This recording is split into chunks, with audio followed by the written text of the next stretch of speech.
I wouldn't ordinarily make a vlog of something unless it was about something that was significant in my life. There have been some significant events in my life, but I didn't have a video camera to document it. And as fate would have it, I now have a video camera, and I have something of significance to convey. In late 2016, I had made a determined effort to move to the Chicago area to get employment, to gain income through both a regular W-2 9-to-5 job and other means of income where I would be my own boss in my own company. And I also applied to a job at the Baha'i National Center. I didn't get those jobs or make any progress of finding a place to live or gain income in order to pay rent for an apartment or any expenses. And I had every confidence that the National Center had found somebody that fulfilled the requirements for the job. I don't take it personally at all. Still, I came back to Springfield, and I didn't really have too many prospects for the future. And around the same time, a friend of mine had just gotten married, and but there was a problem, or rather a couple of them. Her new husband didn't get along with the dog that she had, and after a doctor's visit, the husband had discovered that he was allergic to the 2 cats that she had. Well, so that put her in a bind. She just started married life, but she didn't want to abandon her pets to an animal shelter. So she had an idea.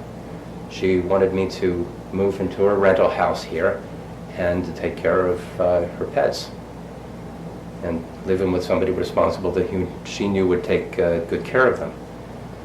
Since I didn't have too many options, I went with that, and I got temporary positions and also now a bus driver or bus monitor position. Not the kind of jobs that I've been hoping for. And during that time, I'd also applied for scores of other regular jobs and also pursued other means of income without any result at all, despite all the time and effort that I put into them, and I still don't understand why. But after her initial distrust of me, the dog, Shelly, had jumped up beside me and nudged up against me and looked at me and says, "Well, at least you have me."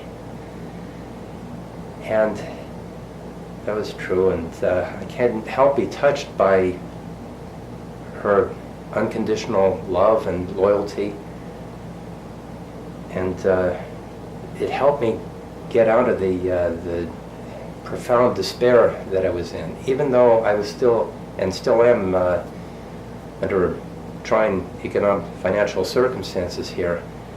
It made a difference, and once the despair had lifted, I began to resume work on something called natural language processing. I developed a software that analyzes text in English, a sentence analyzer, just very basically. It's the core of it. Natural language processing is a branch of artificial intelligence that involves creating software that mimics a human's understanding of text for practical purposes and facilitates interaction with the computer using language as a medium between the user and the computer. And I had a list of goals, but I didn't know how to pursue them. And then, now that the despair had lifted, I had refined these plans of mine beyond all recognition.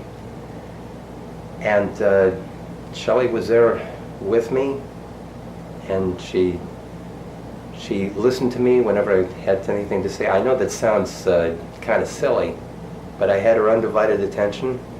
Even though she couldn't understand anything that I was saying, she sensed my interest, that something was of particular importance to me. And so that helped me to refine the plans and to carry them out one by one, all these things, until I completed them all for this core technology of sense analysis. I have this really intense hobby that kind of goes against the grains of how these systems are usually constructed. Just continually thinking outside the box. And Shelly was my confidant. She listened to me and all. And so I went to work on the step by step, all these problems. She knew there was something important connected with this humming box and this screen and speakers that reproduced things and sounds of things on the outside, inside it. She didn't understand that, of course, but she knew it was some importance to me. And that helped a lot. It got me out of the despair, and I was working again. And I felt some purpose. Sometimes I hit a few snags along the way, a little bit of a problem in this more general objective that I was trying to meet, which is par for the course with software development. And I used to talk it over with Shelly. She didn't understand what was going on, but she still paid attention, which allowed me to be able to gain perspective in the problem, maybe and approach it in a different way. And when I solved the problem and tested it, she could sense the joy in my voice, the joy of accomplishment, and that gave her joy, and she wagged her little tail and stood up on her on her hind legs and says, "Oh, pick me up!" And so we shared that together. She was with it throughout the whole time. Shelly and I went on walks in along Lake Springfield and through the neighborhood and the parks around here. Whenever I got home from my job, she was barking her head off, and we always got in this ritual where I just knocked on the door and rang the doorbell and says, "Hello, anybody here? Anybody home? Avon calling, yoo-hoo." So that was our ritual. And I opened up the door, and she just leapt up. She wanted me to lift her, so I lifted her up, and the ritual began. It says, "She flies through the air with the greatest of ease, that daring young doggo on the flying trapeze." And I blew a little raspberry on her tummy, and she just, it kind of tickled her. She just loved that. The day before yesterday, when I came home from work, it was the usual thing. She was barking her head off, and we went through the ritual, and we went outside, and I was planning to go to bed early at night, which I did, about 7 o'clock, to wake up during the night, because I work a little bit better that way. And I finished feeding all the animals. She hadn't eaten, but sometimes she didn't. And so I took her plate up into my room and went to sleep. And around 12:30, she had jumped up on the bed, but she jumped up in the head of my bed, not at the foot of the bed like she usually does. And I sensed that wasn't right, so I went and turned on the light, and I found a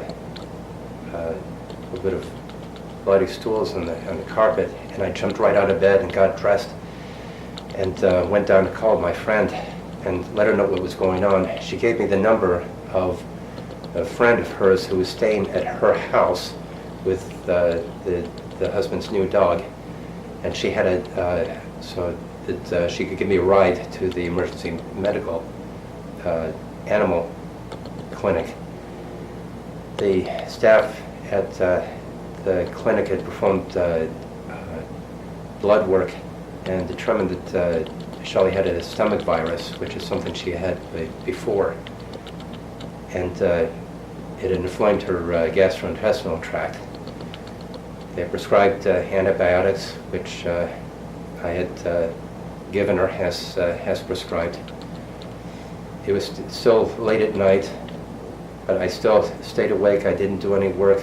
I just stayed with Shelly all night and gave her that same undivided love and attention that she had given me, because she deserved it.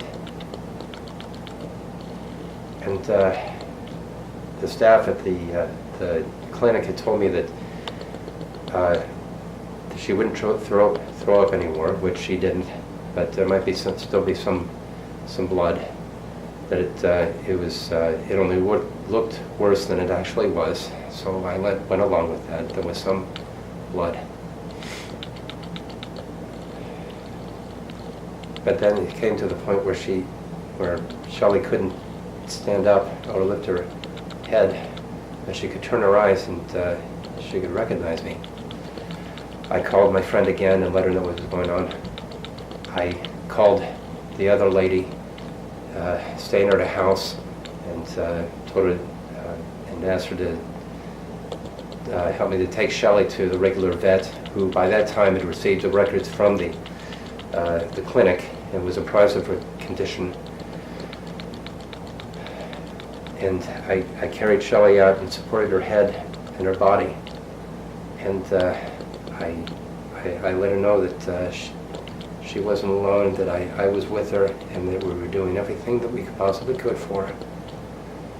And I brought her into the examination room, and the doctor had gave her a cursory examination and had determined that the stomach virus had advanced farther along, and that I had two options: